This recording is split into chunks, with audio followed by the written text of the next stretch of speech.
자, 그럼 이제 동차반 강의 시작하도록 하겠습니다. 자, 2023년 대비 이제 동차반 이제 오늘 첫 개강일인데요. 자, 뭐 여러분들하고 처음 다 뵙게 되는데 저는 뭐 다 아시겠지만은 유정수 노무사라고 합니다. 그래서 앞으로 여러분들하고 9주 동안 이제 강의를 진행하게 되는데요.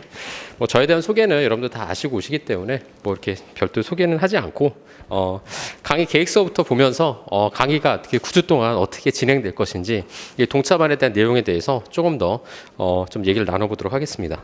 일단 첫 번째 시간은 뭐 OT를 잠깐 하는데요. 뭐 이렇게 길게는 하지는 않을 거고요. 그래서 잠깐 이제 강의 내용이라든가 뭐 강의 진행 방향이라든가 이런 것도 좀 얘기를 나눌 겁니다.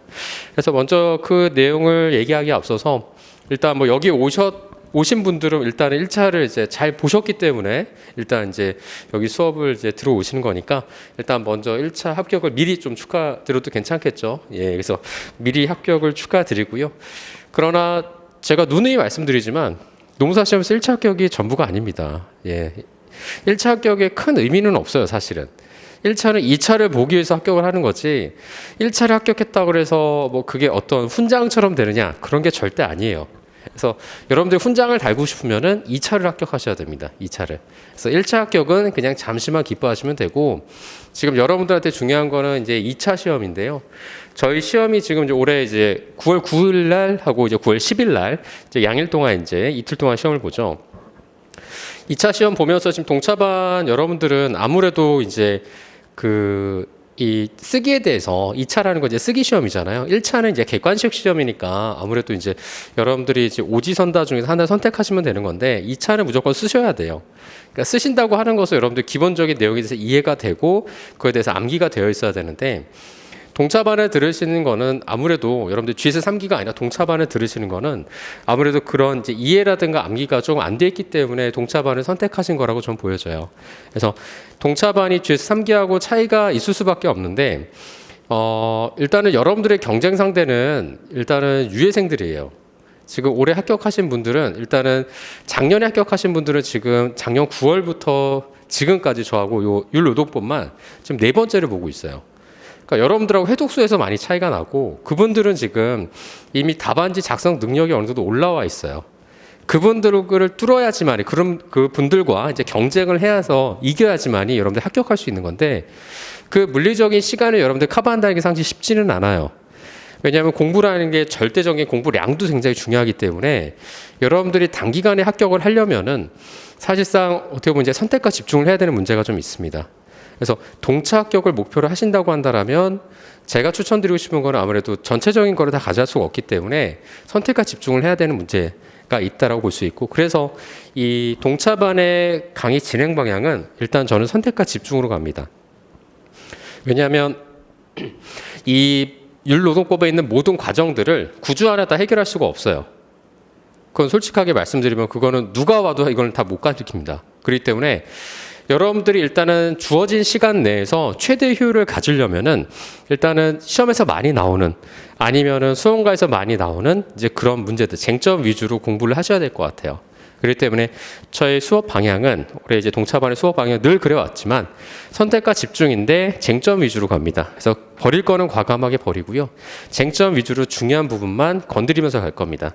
그래서 그거 참고하시면 될 것 같고요.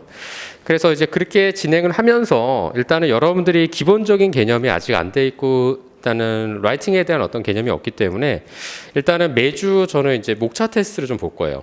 그러니까 목차 테스트란 게 뭐냐면 지금 이제 제가 GS 연기나 1기 때까지 목차 테스트를 계속 봤는데 유예생들은 여기 보시면은 지금 첫 번째 목차를 한번 잠깐 볼게요. 율노동법에 목차를 한번 보시면은 여기 목차 보면은 이제 처음에 보시면 노동법의 의의가 나오죠. 그럼 노동법의 의의에 대해서 작성하라. 뭐 이런 식으로 해서 이제 단문으로 출제를 할 거예요. 단문으로. 우리 시험은 케이스인데 여러분들이 지금 케이스를 풀 수 있는 능력이 안 되기 때문에 일단은 이 전체적인 내용의 흐름을 이해하기 위해서 제가 단문 시험을 볼 겁니다. 그래서 매주 여기 강의 계획서 잠깐 뒤에 보시면은 매주 목차 테스트가 있는데 저희가 5주하고 9주차 때는 모의고사를 볼 거예요. 50점짜리를. 그러니까 그때는 안 보지만은 이 모의고사를 안 보는 그 주에는 다 목차 테스트를 보기 때문에 한 3문제 정도 15분 동안 먼저 그러니까 강의하기 전에 15분 동안 목차 테스트를 하고 그 다음에 수업이 진행될 겁니다. 그래서 그거 참고하시면 되고 그래서 문제는 여태까지 배웠던 범위 내에서만 계속 출제할 거예요.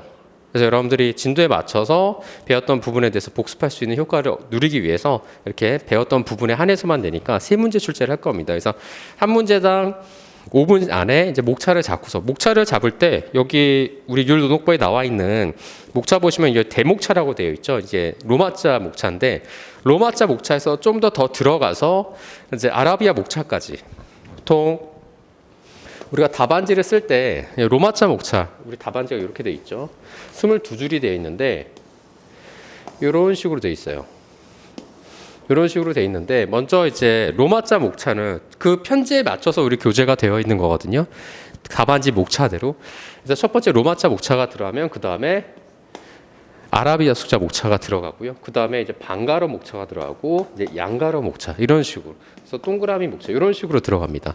그렇기 때문에 여러분들이 아직 여기까지도 쓰기는 어려울 거예요. 여기까지도. 여기 정도까지만 써도 괜찮습니다. 그래서 좀 더 나아가서 방가로 1번 정도까지 쓸 수 있게끔 일단은 실력을 끌어올리셔야 돼요. 여기까지 목차를 쓸 수 있는다는 건 뭐냐면 여러분들이 그만큼 이 개념에 대해서 이해를 하고 있다는 거예요. 내가 목차를 쓸 수 있다는 거. 쟁점이 뭐고 그 단원의 쟁점이 뭐고 핵심적인 내용이 뭐고 그런 것들을 이해할 수 있기 때문에 목차 테스트는 계속 볼 겁니다. 그래서 참고를 하시면 되고 수업 시간 전 15분 동안은 무조건 목차 테스트 보니까 참고하시면 될 것 같습니다. 자, 그래서 다시 강의 계획서 보시면은 교재는 여기 보시면 나와 있지만은 2023년판 자, 율노동법으로 진행을 하고요. 원래 이제 제가 이제 GS 과정 때는 GS 1기 때는 우리 유해생들하고 판례집을 정리를 했어요. 그러니까 제가 이제 그 교재로 쓰는 이제 그 주요 판례 정리 141선이라는 책이 있는데 그 책을 가지고 일단은 141개의 판례를 먼저 다 한번 봤었어요. 그래서 그 친구들은 유해생 친구들은 이미 판례까지 정리가 다 된 상태인데 동차반에서 판례를 볼까 굉장히 고민을 좀 많이 했었어요. 저는 많이 했는데 지금 이 교재뿐만이 아니라 판례 정리까지 같이 보면 여러분들이 아마 소화를 못 하실 것 같아가지고 일단은 개념이라든가 목차 그다음에 쟁점에 대해서 먼저 좀 이해를 하는 게 좋겠다는 생각이 들어서 판례 정리는 나가지는 않습니다. 그래서 일단 이 율노동법을 기준으로 해가지고 계속 반복적으로 이제 진행이 될 거고요. 뒤에 쪽에 단원이 나갔다고 해서 앞에 쪽 얘기는 안 하지 않습니다. 저는 계속 연결지어서 로직 트리 해가지고 계속 얘기를 할 거기 때문에 그거 참고하시면 될 것 같고. 자, 그 다음에 법전은 항상 들고 다니셔야 됩니다. 여러분들이. 왜냐하면은 여러분들의 무기는 법전밖에 없어요. 여러분들 시험장 가면 여러분들 기댈 때는 법전밖에 없습니다. 법전하고 친숙해져야 되고 법을 공부하는 사람의 기본적인 자세는 법전이 항상 들고 다녀야 되는 거예요. 법을 공부하면서 법전을 안 들고 다니는 거는 사실 전쟁 때 총을 안 가져가는 거 똑같은 얘기예요. 그렇기 때문에 항상 법전을 들고 다니셔서 법전하고 익숙해지셔야 됩니다. 여러분들의 의 같은 거 만약에 답안지 작성할 때 첫 번째 목차에 보통 의가 들어가는데 의 같은 거는 보통 법조문 쓰거든요. 법조문 쓰는데 법조문 굳이 외울 필요 없잖아요. 법전 주기 때문에 법전을 활용하면 됩니다. 법전을. 그렇기 때문에 여러분들 법전하고 계속 익숙해지셔야 돼요. 그러니까 법전의 위치라든가 조문의 위치라든가 이런 것들을 빨리 캐치를 하신다면 여러분들이 시험장에서 남들보다 하나라도 더 쓸 수가 있어요. 그렇기 때문에 항상 법전은 들고 다니셔야 되고 법전 안 들고 다니시면 저한테 혼납니다. 꼭 법전 들고 다니셔야 돼요. 자, 무거워도 항상 들고 다니셔야 된다는 거. 자, 그래서 일정은 일단은 오늘부터 8월 3일까지, 그러니까 시험 거의 한 달 전까지 이제 진행이 되고요. 9주 동안 진행이 됩니다. 그래서 시간은 우리가 6시 반부터 저녁 6시 반부터 10시까지 진행이 되고요. 자, 뭐 질문 등이 있으실 경우에는 제 메일로 보내주시는데 여기 보시는 것 같이 단서가 이제 있죠. 질문도 모든 질문에 제가 답변하지는 않아요. 수험과 관련 없는 내용을 질문하시는 경우에는 답변하지 않습니다. 바로 제가 이제 화를 낼 겁니다. 예, 그런 것도 참고하시면 될 것 같고요. 그 다음에 수업 시간에 얘기했던 거를 계속적으로 반복적으로 모르시는 분이 있어요. 그래서 그런 질문들은 제가 답변하지 않아요. 여기는 수험을 공부하러 오는 거지 실무를 공부하러 오는 게 아니에요. 그래서 간혹 이제 취업하신 분들이 이제 개인적인 문제라든가 아니면 회사 얘기를 자꾸 저한테 이제 자문을 구하시는데 제가 여기 수험생들 대리인이 아니잖아요. 그렇죠? 대리인이 아니에요, 저는 여러분들의. 그렇기 때문에 이런 거에 대해서는 답변하진 않아요. 참고하시면 될 것 같고. 자, 그 다음에 이제 뭐 강의 목표라든가 이제 강의 계획은 여러분들이 좀 읽어보시면 될 것 같고요. 자, 뒷페이지 넘겨보시면은 이제 주차별로 이제 강의 내용들이 나옵니다. 그래서 강의 내용은 오늘은 이제 OT 간단하게 하고요. 노동부 총론에서 근로기준법 총론까지. 근로기준법 총론이라고 한다는 것은 사실상은 이제 근로계약 전까지라고 보시면 돼요. 근로계약 전까지 보시면 되고, 그래서 이렇게 해서 진행이 되고, 아까 전에 말씀드린 바와 같이 다음 주부터는 목차 테스트를 보는데, 근로기준법 총론 오늘 나간 데까지 목차 테스트를 봅니다. 그래서 그거 참고하시면 되고, 어차피 채점하고 그런 거 아니에요. 여러분들이 공부를 지난주에 얼마큼 했느냐 자가 테스트하는 거니까 전혀 부담 갖지 마세요. 그러니까 여러분들이 쓸 수 있는 만큼만 쓰시면 돼요. 그래서 부족한 부분들은 여러분들 채워가시면 되는 거니까 절대 부담 갖지 말고 이렇게 보시면 된다고 할 수 있고요. 그다음에 아까 말씀드린 것처럼 이제 5주차하고 9주차 때는 이제 시험을 보는데, 사실 이 시험도 보는 게 맞는 걸까라는 생각을 굉장히 많이 했어요. 왜 그러냐면은 여러분들이 아무래도 이제 지금 암기가 안 돼 있는 상태이고 2차 공부에 대한 이해가 아직 안 돼 있는 상태이기 때문에 사실은 이게 보는 게 크게 의미는 없거든요. 제 단연간의 경험 측성으로 봤었을 때 사실 동차반에서 시험 본다는 건 사실 큰 의미는 없어요. 어차피 여러분들이 답안지 거의 다 못 쓰시기 때문에 이거는 뭐 제가 여러분들의 여태까지 경험 측상 이제 느낀 바를 말씀드린 거니까, 그래서 일단은 큰 의미는 없지만 그래도 답안지라는 게 어떻게 구성이 되고 어떻게 작성이 되고 이런 것들을 보기 위해서 작성하는 거니까 뭐 절대 부담 갖지 마세요. 제가 부담 주려고 시험 보는 건 아니고 이거 관해서 여러분들 채점하지는 않을 거예요. 저하고 같이 문제 풀면서, 그러니까 1시간 동안 이제 50점짜리라고 하는 것은 25점짜리 제가 2개를 낼 수도 있고 하기 때문에 20점짜리 2개 풀고 쉰 다음에 그걸 같이 한번 풀어볼 거예요. 그래서 답안지라는 거 어떻게 쓰는 건지 이런 걸 테스트하는 거니까, 체크하는 거니까 절대 뭐 점수 매기고 하는 건 아니에요. GS 뭐 3기 과정 분들은 이제 저희가 점수를 이제 매기긴 하는데 그런 과정이 아니니까 전혀 부담 갖지 않아도 된다라는 거 보시면 되고요. 그래서 5주차까지는 보통 노동법 1이 나가고요. 이제 한 6주, 7주, 8주, 9주차는 이제 노동법 2가 나가고 이제 마지막 주에 시험을 봅니다. 그래서 이 마지막 주 시험은 제가 전범위로 볼지 아니면은 그냥 노동법 2만 볼지는 아직 결정하지는 않았는데, 여러분들의 어떤 반응이라든가 여러분들의 이해 정도에 따라서 그건 조금 유동적으로 제가 출제를 할게요.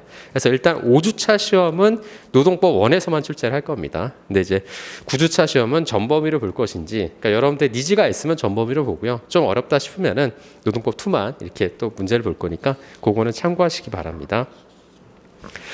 자, 아무튼 설레이는 마음으로 아마 여러분들이 이제 2차 공부를 이제 처음, 설레이는 마음인지 모르겠는데요. 일단은 뭐 설레인다고 해야 되겠죠. 그렇죠? 그래서 처음 이제 2차 공부를 하는데 아마 많이 힘들 거예요. 왜냐하면은 제가 처음부터 이런 말씀드리는 게 조금 여러분들이 좀 걱정이 될 수도 있겠지만은, 처음부터 첫술에 배부를 수는 없어요. 여러분들 다 배부르고 싶겠지만은 다 시행착오도 겪고 그만큼의 이제 과정이 필요해요. 지금 유예생들도 처음에 이제 작년에 동차로 이제 목표를 했었을 때 당연히 다 시행착오를 겪었던 친구들이고, 그 친구들이 이제 유예생이 돼서 지금 이제 9월 달부터 지금까지 계속 또 실력을 쌓아가고 있어요. 그래서 일단 물리적인 시간이 아까 말씀드린 것처럼 여러분들보다 거의 한 1년 가까이가 앞서 있는 상태이기 때문에 아무래도 그 친구들과의 실력을 어떻게 보면 좁히려면 여러분들이 더 많은 노력을 하셔야 돼요. 일단은 이제 공부라는 게 여러분들도 뭐 다 지금 하고 계시지만은 우리가 수험을 공부하는 거잖아요. 수험을 공부하는 거기 때문에 합격을 목표로 하는 거예요. 그래서 학문을 공부하는 것이 아니라, 학문을 공부하실 거면 여러분들이 뭐 대학원을 가시던가 박사과정을 밟으시면 되는 건데, 우리 지금 수험을 목표로 이제 공부를 하는 거죠. 그렇기 때문에 수험에 맞게끔 공부를 하시는 게 가장 중요해요. 그러니까 그게 뭐냐면, 간혹 수험생들 중에서 너무 깊이 들어가신 분들이 있어요. 학설에 매몰되거나 아니면 어떤 판례 법리에 대해서 계속 따지거나 그럴 필요가 굳이 없다라는 거예요. 그러니까 수험이라는 건 수험에 합격하기 위해서 그 방법에 맞게 공부하는 것이 가장 빠른 지름길이라고 볼 수 있어요. 그렇기 때문에 괜한 고집 부리시지 마시고, 여러분들이 일반적으로 많이 들을 거예요. 뭐 카페를 통해서건 학원을 통해서건 다른 선생님 통해서건 합격하는 어떤 지름길이라는 게 사실은 공통점이 저는 있다고 생각을 해요. 공통점이. 그러니까 그런 공통점들을 빨리 캐치를 하셔서 여러분들 공부 방법을 빨리 만드셔가지고 이 동네를 떠나시는 게 이게 목표입니다. 그래서 일단은 여러분들 가진 생각이 있다 하더라도 주변의 얘기를 한번 들어보시고, 뭐 합격하신 분들의 얘기라든가 아니면은 뭐 다른 분들의 조언을 좀 들어보셔서 어떻게 내가 이 단기간 동안에 합격할 수 있을지에 대한 어떤 계획이나 고민들을 조금 하시는 게 좀 필요하다고 봐요. 그러니까 만약 유예생이면은 여러분들이 좀 장기간으로 보잖아요. 그런데 그런 경우에는 조금 더 여유가 있지만은 지금 내가 동차로 합격하겠다고 이제 마음을 먹고 공부를 하실 거면은 아무래도 뭔가 계획이 좀 서야 되겠죠. 물론 이제 유예생도 계획이 있어야 되지만은 여러분들은 더 타이트한 계획을 세우셔서 준비를 하셔야 된다는 거예요. 그래서 그런 부분에서 여러분들한테 다시 한번 말씀을 좀 드리고, 절대 1차 합격에 만족하지 마시고 만족할 이유도 없어요. 그렇기 때문에 이거는 그냥 한숨 돌렸다 생각을 하시고 앞으로 더 큰 산이 있기 때문에 그 산을 넘을 수 있도록 여러분들이 노력을 하셔야 됩니다. 그래서 그 부분에 대해서 다시 한번 말씀드리고요.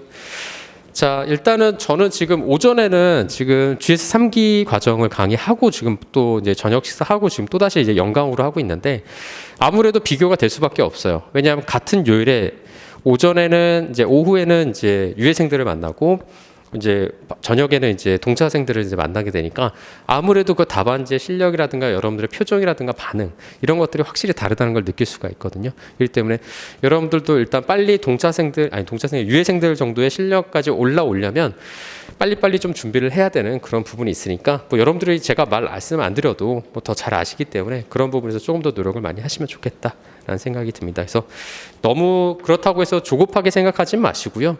그래도 사실 뭐 급할수록 돌아가라 그러잖아요, 옛말에. 그러니까 그렇다고 너무 돌아가시면은 큰일 나니까 살짝만 돌아가셔서 이렇게 오시면 좀 좋을 것 같아요. 그래서 그렇게 보시면 될 것 같고, 일단은 뭐 지금 여러 가지 생각이 들 거예요. 이제 2차 공부를 처음 하니까 내가 어떻게 공부할까, 앞으로 어떻게 진행을 할까, 아니면은 그냥 올해는 그냥 시험 간단하게 경험서만 보고 내년 준비할까, 여러 가지 마음들이 있는데 그래도 주어진 시간이 그래도 물리적인 시간이 좀 있어요, 우리가. 왜냐하면 제가 그 1차 합격하고 2차 볼 때는 1차와 2차의 텀이 거의 한 달 반 정도밖에 안 됐어요. 그러니까 사실상은 동차로 공부할 수 있는 시간이 거의 없는데 지금은 그래도 좀 있잖아요, 여러분들.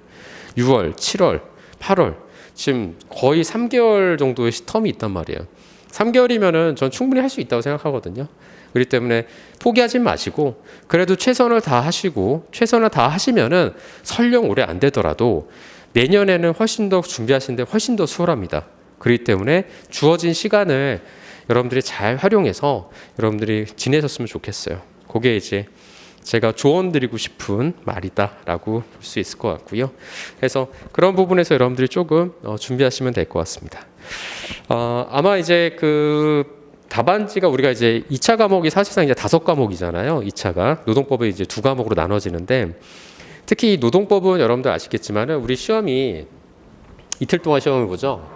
그래서 뭐 9일 만약에 10일 올해를 기준으로 봤었을 때 첫 번째 이제 노동법을 시작으로 이제 시험이 시작이 되죠. 그래서 첫 번째 노동법 1 보고 그다음에 노동법 2, 그다음에 인사노무관리 보죠. 그 다음에 이제 두 번째 날에는 뭐 보냐면 이제 행정쟁송.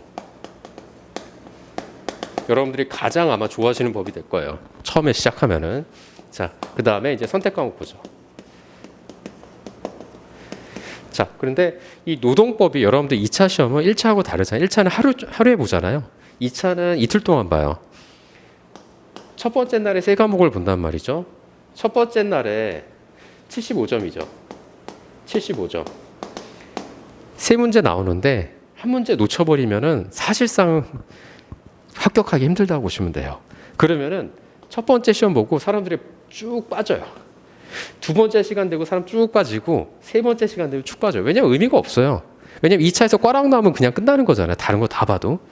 그래서 제가 시험 볼 때 제가 이제 경험칙상 이제 봤었을 때 선택 과목까지 남아 있는 사람이 저희 교실에 40명이면 한 절반 정도 남아요. 나중에는 절반 정도 압니다. 스스로 내가 안 될 거라는 거 스스로가 알아요. 예. 그래서 스스로 판단해서 갑니다. 가기 때문에. 근데 여기까지 남아 있는 20명 중에는 허수가 분명히 있어요. 어떤 허수가 있냐면 법전 받으려고 끝까지 버티시는 분들이 있어요. 예, 그런 분들이 좀 있습니다. 그래서 실질적으로 한 반에 20명 중에서 그래도 한 10명 정도는 제대로 쓰시는 분들이라고 보시면 돼요. 그러니까 거의 한 3분의 1만 제대로 쓰시는 분들이라고 보시면 돼요. 그래서 여러분들이 첫 번째 이 노동법이 왜 중요하냐면 이 말씀을 드리려고 그런 건데 노동법에서 시험을 못 보시면은 다른 건 의미가 그러니까 없다고 볼 수가 있어요. 그렇기 때문에 노동법에서부터 잘 봐야지 이게 분위기를 타고 계속 갑니다. 가는데 노동법부터 찝찝해지기 시작하면은 계속 찝찝해져요. 다음 날까지. 그래서 다음 날에 부담감이 엄청 심해집니다. 내가 이걸 커버해야 됐다는 생각이 워낙 짙기 때문에 굉장히 어려워져요. 그래서 이 노동법은 노무사 시험에서 가장 중요한 150점짜리이긴 하지만은 그걸 떠나서도 가장 첫 번째로 보는 시험이기 때문에 여러분들이 가장 잘 보셔야 되는 부분이에요. 그래서 항상 신경을 많이 쓰시고 해야 되고, 특히 2차를 처음 공부하면 노동법이 제일 쉽게 느껴질 수가 있을 거예요, 여러분들이. 그러나 나중 되면은 노동법이 제일 어렵습니다. 처음에는 행정재소법이 제일 어렵게 느껴질 텐데요. 경영학은 변론으로 하고요. 노동법이 여러분들 1차에서 공부했다고 해서 굉장히 익숙하다고 되게 쉽게 생각하시는데 케이스를 풀어보면 굉장히 어려워요. 그렇기 때문에 나중 되면 이게 엄청나게 부담이 될 겁니다, 노동법이. 그래서 지금 우리가 하는 그 과정이 뭐냐면 이 많은 노동법을 줄여서 할 거예요. 그래서 핵심적인 내용 위주로만 이제 갈 거라고 보시면 될 것 같고요. 그래서 일단은 그 부분에서 나와주길 바라는 마음이죠. 그렇죠? 그래서 우리가 일단 시간이 일단 없기 때문에 일단은 쟁점되는 부분 위주로 해서 시험에 나올 수 있는 부분 다 건드릴 거니까 그거는 걱정 안 하셔도 되고요. 그래서 특히 이 노동법의 중요성은 다시 한번 말씀드린다라고 보시면 돼요. 자, 그러면은 오늘 강의를 먼저 한번 시작해 보도록 하겠습니다. 자, 그러면은 오늘 교재는 율노동법 6페이지 한번 볼게요. 네, 첫 번째 장 피셨는데 첫 번째 장은 안 봅니다. 네, 안 봐요. 자, 보시면은 노동법의 법원입니다. 법원. 자, 법원이라는 게 뭐냐?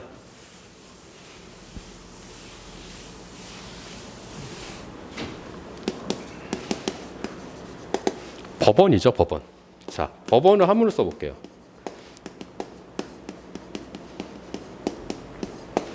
법법자의 근원 원자예요. 그럼 뭐죠? 그러면 법의 근원이라는 거예요. 그러니까 법 규범, 그러니까 법의 판단 기준이 되느냐는 거죠. 이 법원이라고 하는 것은. 그래서 여기 첫 번째 줄 의에 보시면 여기 나와 있는데 노동법의 법원이란 노동관계법상의 법적 분쟁에 관한 재판에서 법관에게 기준이 되는 규범의 존재 형식이라는 거예요. 그러니까 법원이라는 것은 뭐냐면 하나의 법 규범적인 의미를 가지고 있다라는 거죠. 그래서 법 규범이 될 수 있느냐 여부를 판단하는 것이 바로 이제 법원이라는 건데, 법원의 종류는 여러분들 여러 가지가 있어요. 여기 나와 있는 것처럼 노동관계 법령이라든가 국제조약, 노사자치 규범이 있는데, 노동관계 법령은 법원이 되나요, 안 되나요? 법원이 되죠. 왜냐하면 법의 근원이 되잖아요. 그렇죠? 그렇기 때문에 법 규범이 되기 때문에 법령이 되는데, 법령은 아시겠지만 크게 세 가지로 나눠지죠. 국회에서 제정하는 법률이 있고, 그 다음에 하위법이 뭐예요? 시행령이 있죠. 그 다음에 그 하위인 시행규칙이 있어요. 근데 법령이라 하는 것은 법률, 시행령, 시행규칙을 갖다가 법령이라고 얘기하죠. 그렇죠? 그래서 포괄적 개념이라고 보시면 되죠. 포괄적 개념. 그래서 이 법령은 당연히 법의 근원이 되는 거죠. 국제조약이나 협약 같은 경우에도 당연히 법의 근원이 될 수가 있어요. 그렇죠? 대표적인 게 뭐가 있냐면 소파가 있죠. 그렇죠? 소파 같은 것들, 이런 것들은 법의 근원이 될 수가 있어요. 그래서 주한미군 주둔에 관한 협정에서 소파 같은 경우에는 하나의 이제 법의 근원이 될 수 있다라고 볼 수 있고, 세 번째 이제 노사자치 규범인데, 자,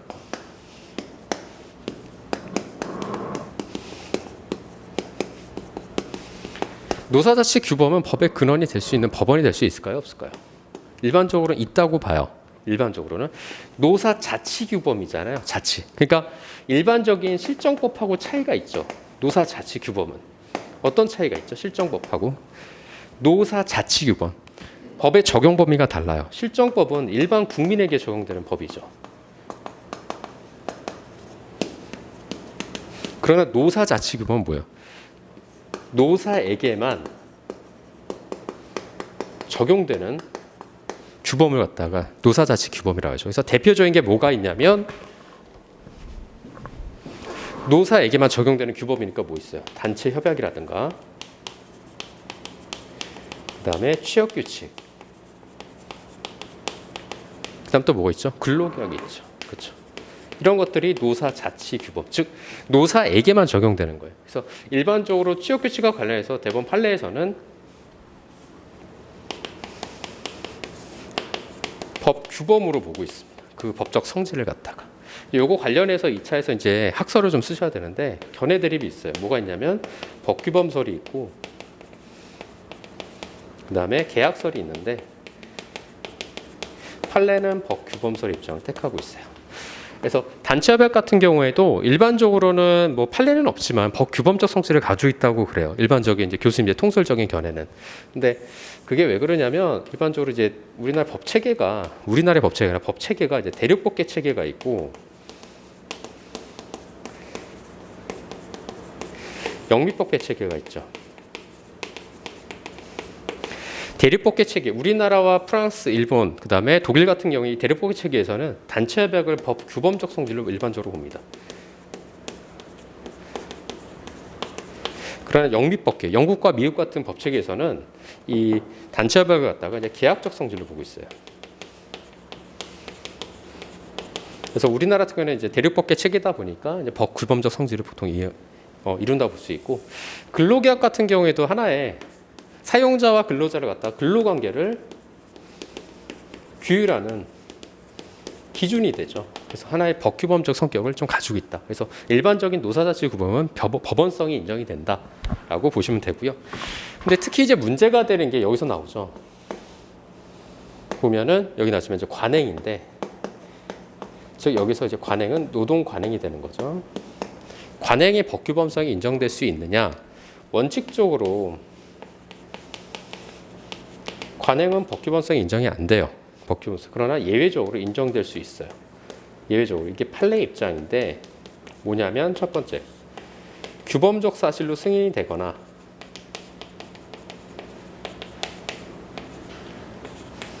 이 관행이 규범적 사실로 승인이 돼야 돼요. 그다음에 두 번째 뭐냐면 이 관행에 대해서 아무런 이의 제기 없이, 그러니까 구성원들이 이 관행에 대해서 아무런 이의 제기 없이 사실상의 제도로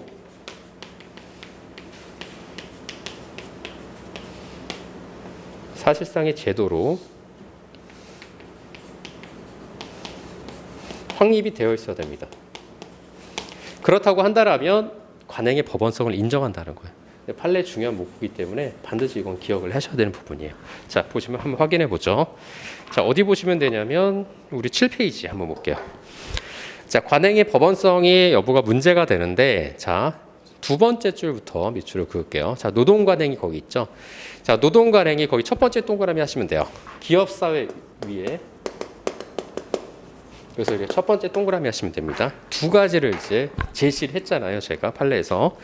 자, 기업사에서 일반적으로 근로관계를 규율하는 뭐라고요? 규범적 사실로 명확하게 승인되었거나, 그게 이제 첫 번째 요건이에요. 관행의 법원성을 인정하려면. 자, 두 번째는 뭐죠? 기업의, 거기다가 이제 두 번째 하시면 돼요.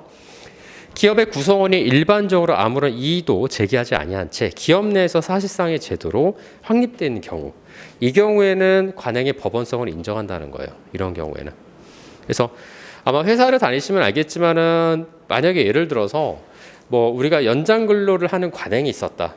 근데 그 관행이 규범적 사실로 승인이 되고, 그다음에 이 연장 근로를 하는 거에 있어서 기업 구성원들이 아무런 이의제기 없이 오랜 기간 동안 그거를 계속적으로 해왔다면, 그건 하나의 확립된 제도라고 볼 수가 있는 거죠. 그러면 그런 경우에는 관행의 법원성을 인정할 수 있다는 겁니다. 자, 그래서 그 판례 내용이 바로 여기 나와 있으니까 참고로 보시면 될 것 같고요.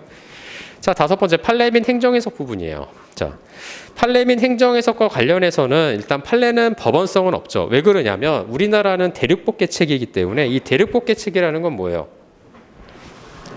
불문이요? 그렇죠. 성문 체계죠. 성문법 체계죠. 법전이 있다라는 거잖아요. 그러나 이제 영미법계 체계는 불문법 체계인 거죠. 그러니까 여기서는 이제 판례가 법원성이 있는데, 우리나라는 대륙법계 체계이기 때문에 판례가 법원성이 없는 거죠.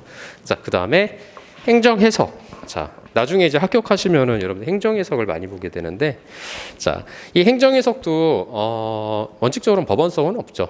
그러나 이제 이 노동부 사건을 할 때 나중에 이제 노동청에서 어떤 이제 근거를 제시, 여러분들 이유서를 이제 작성하거나 아니면 답변서를 작성을 할 때 하나의 이제 근거로서 제시할 수 있는 어떤 구성력이 있는 그러한 해석이라고 볼 수는 있을 것 같아요. 그래서 이제 노동부 내에서는 구속력이 있지만은 일반적인 어떤 이제 그 법원성은 인정은 안 되는 그런 제도라고 볼 수가 있겠죠. 그래서 그거 참고로 보시면 될 것 같고요. 그래서 판례와 행정 해석은 우리가 성문법체이기 때문에 인정이 안 된다. 그만 보시면 되고, 그래서 일단은 여러분들이 조금 이 단원에서 보셔야 될 거는 첫 번째는 이제 관행의 법원성을 인정할 수 있느냐. 그게 이제 보통 이제 시험에 나올 수 있는 부분이기 때문에 좀 참고로 보시면 되고요. 자, 법원 상호 간의 충돌 부분. 법원의 상호 간의 충돌. 자, 법원 상호 간의 충돌하고 있어요. 그러면은 우리가 세 가지 원칙이 있는데 상위법 우선의 원칙이 있고 신법 우선의 원칙이 있고 특별법 우선의 원칙이 있죠. 이거는 자, 보시면 알겠지만은 일반적인 원칙이에요. 법원이 상호 간의 충돌을 할 때. 그렇죠? 그러나 예외적인 부분이 있죠. 예외적인 게 뭐냐면 이제 유리 조건 우선의 원칙이죠. 유리 조건 우선의 원칙과 관련해서는 독일의 단체협약법에 근거를 하고 있고요. 우리나라에서는 사실은 유리 조건 우선 원칙에 관한 어떤 법 규정은 없어요. 사실은. 그래서 이제 이게 판례로 이제 존재를 하는 건데 뭐가 판례로 존재하냐? 자, 여기에 보시면은 방가로 2번에 단체협약과 근로계약, 취업규칙 간의 유리 조건 우선 원칙이 인정될 수 있느냐라는 거예요. 즉 뭐냐면 단체협약보다 유리한 근로계약의 조건이 있거나 단체협약보다 더 유리한 취업규칙 조건이 있을 경우 그러면은 근로계약과 취업규칙이 규정이 먼저 우선적으로 적용할 수 있느냐, 그게 이제 유리 조건의 우선의 원칙이죠.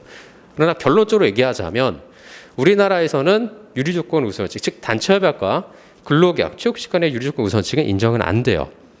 왜냐하면은 단체협약이라는 것은 뭐죠? 협약 자체의 원칙이 있어요. 즉 뭐냐면 근로 3권에 대한 어떤 행사 부분이죠. 헌법 33조라서 보자. 근로 3권 행사 부분이기 때문에 만약에 단체협약보다 유리한 근로계약과 취업규칙을 인정해버리면 어떤 문제가 발생하죠? 단체협약이 형해화될 수가 있잖아요. 노사간에 체결한 문서인데 근로계약으로 인해서 그게 백지화돼 버릴 수가 있잖아요. 그렇기 때문에 원칙적으로는 이 단체협약과 취업규칙 근로계약 간의 유리조건의 우선 원칙은 인정은 안 됩니다. 그래서 자 보시면은 자 여기 문제의 소재가 있는데요. 2차 시험을 볼 때 이제 쟁점이 되는 부분을 보통 우리가 줄여서 여기 보시면은 문, 학, 판, 검이라고 보통 얘기해요. 앞자 따서. 즉 뭐냐면 쓸 때 문제의 소재가 먼저 나오고요. 쟁점되는 사항에 대해서 문제의 소재가 먼저 나오고 그 다음에 두 번째 이제 학설을 간략하게 써주셔야 됩니다. 그 다음에 세 번째 판례 내용을 써주셔야 되는데 핵심은 이거예요. 판례를 잘 쓰는 겁니다. 이거를 잘 쓰는 게 중요합니다. 어차피 케이스라는 거는 판례의 사실관계를 변형하거나 그대로 출제하는 경우가 있기 때문에 네가 이 판례를 아냐라는 것이 가장 핵심적인 내용이에요. 그래서 이걸 잘 써야 되고 네 번째는 이제 검토 의견을 써야 되는데 이 검토 의견은 보통 판례 입장으로 쓰시면 됩니다. 왜냐하면 판례 입장으로 쓰셔야 나중에 결론이 나와요. 근데 이거를 판례 입장으로 안 쓰시면 나중에 엉뚱한 결론이 나올 수가 있습니다. 그래서 판례 입장으로 쓰셔야 된다는 거 참고로 보시면 되고요. 자, 그러면 그 내용을 한번 확인해 보죠. 자, 문제 소지 한번 볼게요. 자, 노조법 제33조 1항에 근거해서 단체협약이 위반하는 근로계약이나 취업규칙은 무효가 되는데 여기서 위반의 의미를 단체협약 기준보다 최저 기준으로 보아 하회하는 것을 해석할지 아니면 그 기준보다 절대적 기준을 볼 것인지에 따라서 유리조건 우선 시 적용 원칙이 달라질 수 있다. 즉 뭐냐면 단체협약보다 유리한 근로조건을 인정할 수 있느냐 없느냐 요약하자면 그 얘기예요. 자, 보시면은 자, 적용 긍정설이 있고 적용 부정설이 있는데 여기 적용 긍정설 옆에 이제 편면 적용설이라고 되어 있죠. 이거는 이제 임종률 교수님이 이제 사용하시는 용어인데 요 용어는 사실 일본식 용어예요. 그래서 잘 사용 안 하시는 게 좀 좋다고 볼 수 있고요. 역시 마찬가지로 적용 부정설, 양면 적용설도 마찬가지 일본식 용어니까 참고로 보시면 됩니다. 자, 적용 긍정설을 볼게요. 첫 번째 줄, 자, 밑줄 그으면 단체협약은 근로자들을 보호하기 위해서 근로조건의 최저 기준을 정한 것이라는 거죠. 그러니까 단체협약이 최저 기준이니까 그보다 높은 근로조건이 있을 경우에 뭐요? 적용할 수 있다라는 거죠. 그래서 적용 긍정설은 핵심적인 내용이 뭐냐면 단체협약의 내용이 최저 기준이라는 거예요. 그게 키워드입니다. 키워드. 그러니까 이런 키워드를 잘 기억하시면 돼요. 자, 두 번째 적용 부정설인데 적용이 안 되는 거예요. 유리조건 우선이 적용 안 되니까 뭐예요? 단체협약 기준이 뭐다? 절대적 기준인 거죠. 그렇죠? 그렇기 때문에 자, 첫 번째 줄 보시면은 자, 밑줄 그으면 단체협약에서 정한 기준을 절대적 기준으로 보는 견해. 그래서 자, 밑으로 네 번째 줄 내려갈게요. 밑에서 두 번째 줄 올라오시면은 그 앞쪽에 입장이다 다음에 다시 밑줄 이 견해에 따르면 단체협약의 기준이 근로계약의 기준보다 유리한 경우는 물론 불리한 경우에도 뭐다? 단체협약 기준만이 적용돼요. 왜냐하면 절대적 기준이니까. 자, 판례 입장 볼게요. 자, 판례는 단체협약이 취업규칙보다 불리하게 변경된 경우 자, 그 효력관계에 있어서 가장 중요한 키워드예요. 협약자치의 원칙상 노동조합은 사용자와 사이에 근로조건을 유리하게 변경하는 내용의 단체협약뿐만 아니라 근로조건을 불리하게 변경한 내용의 단체협약도 체결할 수가 있기 때문에 그러한 노사 간의 합의는 무효라고 볼 수가 없어요. 그러니까 단체협약의 기준이 뭐다? 절대적 기준이다라는 거예요. 협약자치 원칙상. 자, 그래서 검토 의견 보시면 될 것 같고요. 자, 밑에 이제 방가로 3번이 있어요. 취업규칙과 근로계약 간의 유리조건으로 적용되느냐? 그러면은 취업규칙이 있고 근로계약이 있는데 근로계약의 내용이 취업규칙보다 유리할 경우에 그럼 근로계약의 내용을 먼저 적용할 것이냐 이 문제인 거죠. 이게 바로 30회 기출 문제였었어요. 이게 이제 문경 레저타운 사건인데 뒤에 넘겨보면 판례가 나와요. 여기 이제 문경 레저타운 사건이나 나오죠. 이게 바로 30회 기출 판례였었어요. 자, 보시면은 자, 결론적으로 얘기하자면 인정이 돼요. 취업규칙과 근로계약관에는. 네, 자, 보시면은 자, 취업규칙과 근로계약관에 유리한 조건을 적용하면 취업규칙에 미달하는 근로계약의 부분에 관해서 무효가 돼요. 그러니까 취업규칙에 미달하는 근로계약은 당연히 무효가 되죠. 이건 법 규정이 있는 건데 자, 이와 관련하여 대법원 판례에서도 자, 근로기준법 제90조를 반대 해석하면 취업규칙을 정한 기준보다 유리한 근로조건을 정한 개별 근로계약 부분은 유효하다고 보는 거예요. 그러니까 이 97조의 내용을 반대 해석하면 가능하다는 거죠. 그렇죠? 그래서 취업규칙보다 유리하면 적용될 수 있다라는 거예요. 이거 90조를 반대 해석하면. 자, 그래서 취업규칙에서 정한 기준에 우선하여 적용된다라는 겁니다. 그래서 이게 이제 밑에 보시면은 문경 레저타운 사건 나오는데 이게 30회 기출 판례였다는 거. 이거 참고로 보시면 됩니다. 요거. 자, 그래서 요 부분만 좀 체크하시면 되고요. 뒤에 보시면 이제 노동기본권 제2장에서 바로 제껴버립니다. 네. 계속 나오면 단결권 제껴버립니다. 네. 자, 그다음에 근로3권의 제한 제껴버려요. 근로3권의 제한과 관련해서는 판례가 좀 있기는 있는데 이게 이제 헌법재판소 판례가 좀 있어요. 그래서 헌법재판소 판례는 여러분들 거기까지 보실 필요는 없어요. 그래서 일단은 대법원 판례 위주로만 보시기 때문에 일단은 그 위주로 보시면 되고요. 나중에 29페이지 보면은 사업의 성질에 따른 근로3권의 제한 부분 해가지고 이제 주요 방위산업체 종사자라든가 뭐 이제 공익사업에 관한 이제 단체 행동권 제한 부분이 있죠. 단체 행동권이 뭐예요? 다른 말로 하면 뭐죠? 쟁의행위죠. 그렇죠? 여기서는 어떤 부분에서 쟁점이 되냐면 쟁의행위 주체의 정당성에서 쟁점이 돼요. 나중에. 그러니까 쟁의행위를 할 때 주체의 정당성이 인정이 돼야 돼요. 그러니까 쟁의행위를 할 때 우리가 정당성이 여러 가지 정당성이 있는데 먼저 이제 좀 얘기를 하자면 이제 주체의 정당성, 목적의 정당성, 시기, 그다음에 절차, 그다음 뭐죠? 수단 및 방법의 정당성이 있죠. 주체의 정당성에서 가장 쟁점이 되는 거는 미리 얘기하자면 비공익 파업 문제가 가장 쟁점이 돼요. 근데 이제 이 법적으로 제한되는 경우, 이제 근로상권이 제한되는 경우가 이제 법적으로 나와 있는 경우가 바로 주요 방위사업체 종사자 같은 경우는 이제 근로상권이 제한되는 부분, 공익사업과 필수 공익사업 같은 경우에도 단체 행동권이 좀 제한이 되죠. 그래서 이렇게 쟁의 주체와 관련돼서 쟁점이 될 수가 있는데 큰 문제는 안 돼요, 사실은. 왜냐하면 법에 규정되어 있으니까 사실 문제는 안 되고 특히 이제 문제가 되는 건 비공익 파업 문제가 가장 문제가 된다라고 볼 수 있어요. 그래서 그것만 여러분들이 인식하고 계시면 됩니다. 자, 그 다음에 이제 노동법상 이제 권리 의무의 주체 부분이에요. 이 부분은 굉장히 중요합니다. 이 부분은. 자, 여기 보시면은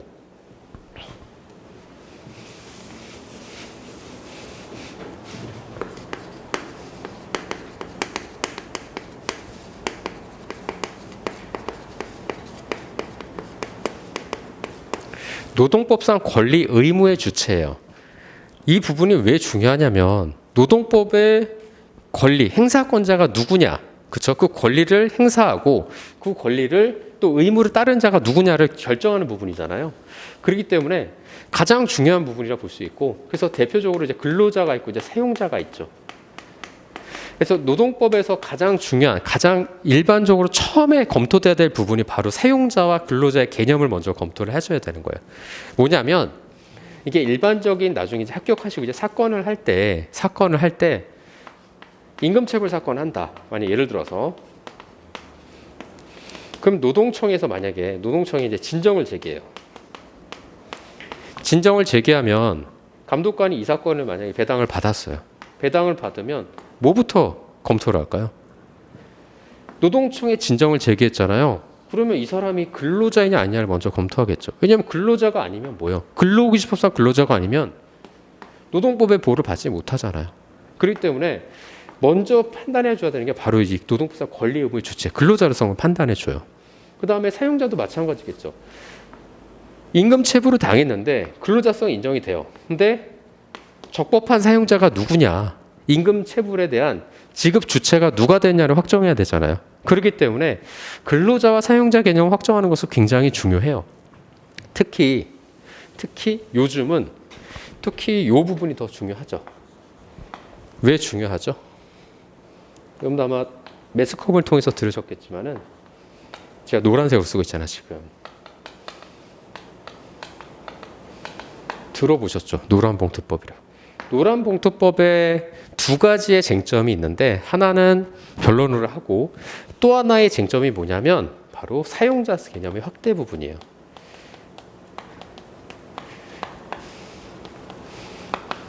사용자 개념을 넓힌다라는 거죠. 그러니까 노동법의 의무 주체를 갖다가 넓게 본다라는 거예요. 그러니까 또 근로자 입장에서는 좋죠. 왜냐하면 사용자 개념을 자꾸 넓히는 것이 사용자한테 의무를 주면서 자기 권리를 또 주장할 수 있기 때문에 그런 부분에서 굉장히 취지가 있다, 법의 취지가 있다고 볼 수 있죠. 그래서 그 노란봉투법의 한 내용이 노조법 2조 3조를 개정하는 내용 중에 하나예요. 취지가. 그래서 특히 이 사용자 개념의 확대 부분은 여러분들이 조금 신경을 쓰셔야 돼요. 우리가 이제 GS 아까 전에 GS 3기 때 이제 부당 노동행위 부분을 이제 마지막으로 나왔는데 이제 종강하는 날이었어요. GS 이게 종강하는 날이었는데 부당 노동행위도 일단은 가장 중요한 부분이 사용자 개념 확대 부분이에요. 왜냐하면 부당 노동의 수규자가 뭐죠? 준수를 해야 되는 자죠. 준수한 자가 누구냐라는 걸 확정을 해야 돼요. 그런 의미에서 사용자 개념을 실질적으로 그 근로자한테 영향력을 행사하는 자까지 넓히는 것이 근로자 입장에서 굉장히 좋죠. 그렇죠? 그렇기 때문에 이 사용자 개념 확대 부분은 굉장히 중요한 문제라고 볼 수 있고요. 최근에 요거와 관련해서 행정법원 판례가 있는데 제가 이제 GS 듣는 친구들한테는 다 설명을 해드렸는데 이제 CJ 대한통운 사건이 있어요. 그래서 이 대한통운 사건의 구체적인 내용은 제가 말씀을 안 드리겠지만은 요지가 뭐냐면 원청까지도 이 개념을 확대한다는 거예요. 사용자 개념을. 하청이 아니라 하청은 당연히 근로자하고 근로계약 관계가 있는데 원청은 사실은 근로계약 관계가 없는 거잖아요. 즉 뭐냐면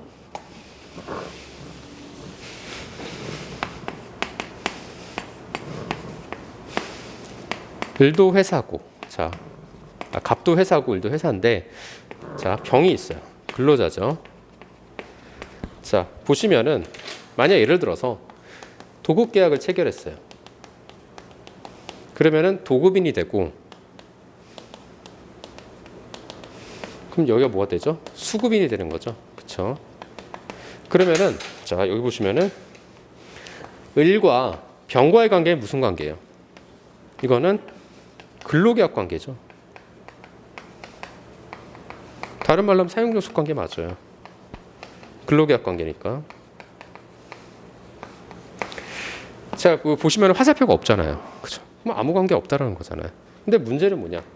갑이 병한테 지휘 명령권을 행사하는 경우, 이런 경우가 이제 문제가 되는 거죠. 그렇죠? 그러니까 이런 것들이 이제 위장도구의 문제가 발생할 수 있다는 거예요. 위장도구이 뭐냐면 파견법을 회피하기 위해서 실체는 뭐예요? 도급의 형식 택하지만 알고 보면 파견 형태로 가는 그걸 갖다 위장도급이라고 하거든요. 그래서 이게 특히 어디서 많이 문제가 되냐면 사용자 개념에서 많이 문제가 돼요. 근기법상 사용자 개념에서.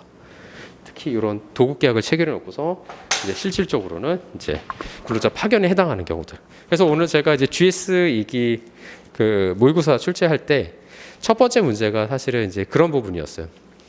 계약관계, 사실관계에서 계약관계는 도급계약을 체결했는데 사실상 알고 보니까 이게 불법 파견에 해당하는 그런 사례를 주고서 이거에 대한 쟁점을 논하라. 그래서 이렇게 줬던 문제인데 굉장히 사회적으로 이슈가 많이 되는 문제예요. 이 문제도.